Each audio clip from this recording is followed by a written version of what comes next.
In the recent joint County Council-City Council consultation called Connecting Oxford, a vision of improved connectivity, reduced congestion and reduced pollution was presented.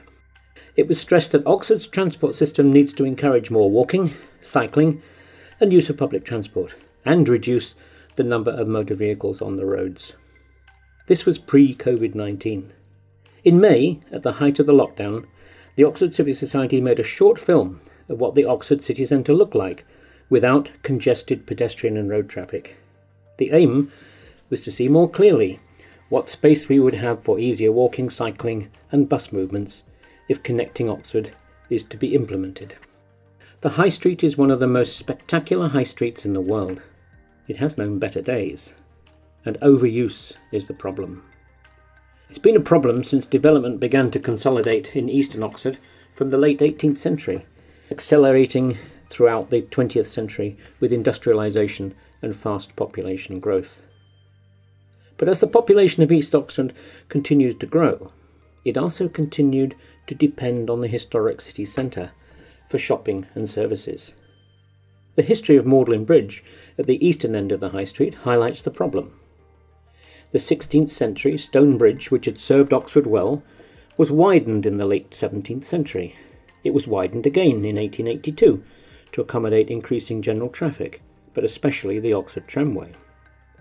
But the bridge has not been widened since, and the population and economic activity of eastern Oxford has continued to grow. At the other end of the High Street, the Carfax Crossroads, modifications were made in 1896 to reduce congestion at the crossroads. St Martin's Church was demolished, except for the tower, which was left to form the focal point of a spatial paved area, extended by widening the southeast corner of Queen Street. Buildings fronting the southwest corner were also realigned to ease traffic flow. Remodelling the area was complete by the early 1930s. Although the creation of Cowley Centre in 1965 helped to ease demand for increased capacity for the bridge and the High Street, it did not solve the problem. An alternative solution, aiming to accommodate increasing traffic flows, was that of a road that cut through Christchurch Meadow. The advantage would be that traffic would bypass the High, Carfax and the historic centre, but after decades of dispute, it was decided that it wouldn't. Since then, we have stopped accommodating traffic growth and have started to manage traffic growth. With the adoption of its balanced transport policy in 1973, Oxford was one of the first cities to strike a balance between limiting the use of cars and persuading people to use the bus, cycle or walk.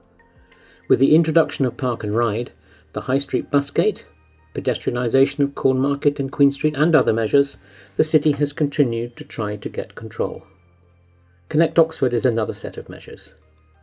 The pictures of the High Street and Carfax during lockdown show the potential road space available for pedestrians, cyclists and buses, and exempt vehicles as necessary if we really try. Broad Street is an eccentric, dramatic and pivotal space. The architectural and cultural heritage deserves world status. This is a description of Broad Street by Kim Wilkie, author of the Broad Street Plan 2004. Kim went on to say, Broad Street appears to have everything, yet despite these advantages and great potential, Broad Street does not quite work. The plan was brought together by people across town and gown, coordinated by the Oxford Preservation Trust, and including the Oxford Civic Society.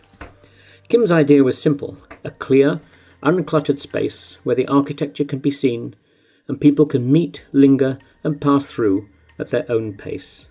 It's possible to say that a good start was made, the Western Library. This opens up the east end of the street. However, Broad Street never quite became the key priority of the Oxford transport strategy envisaged, and recent traffic studies have even proposed Broad Street and Holywell as a main bus route. Every effort is needed to make the very best of Broad Street, and this does not include car parking and bus routes. St Giles may have started life as a cattle market in the 13th century, and the name was recorded in early 14th century, and St Giles Fair dates back to 1625. As the pictures show, St Giles is a wide boulevard leading north from the centre of Oxford. At its northern end, the road divides into Woodstock Road to the left and Banbury Road to the right. both major roads through North Oxford and main radial routes into and out of the city. At the southern end, the road continues as Magdalen Street at the junction with Beaumont Street to the west. To the west, halfway along the street, is Pusey Street. The merging of the radial routes and the function of St Giles as the principal access to the city centre from the north and exit from the city to the north is the problem. Where does the traffic go if the function of St Giles is changed? Is it possible to make it a place to want to be in, to enjoy the architectural splendour of the flanking buildings and the space for promenading and, in good weather, alfresco wining and dining? Someone recently suggested that it could be modelled on Las Ramblas in Barcelona. The County Council once presented images of trams running down both sides of St Giles, with promenading in the centre. But these ideas tend to deny the magnitude of the problem. Traffic restraint will help. Mass transit options would help too. But we are so far from devising a transport system which works in the city as a whole and in the city region that imaginative plans for St Giles are premature. We hope that the pictures demonstrate that we have space available to make the city centre a more pleasant place to be in. We also hope that the city can continue to manage the use of vehicles in the city centre, particularly those that are only passing through. It is only by doing this that we can reclaim the space.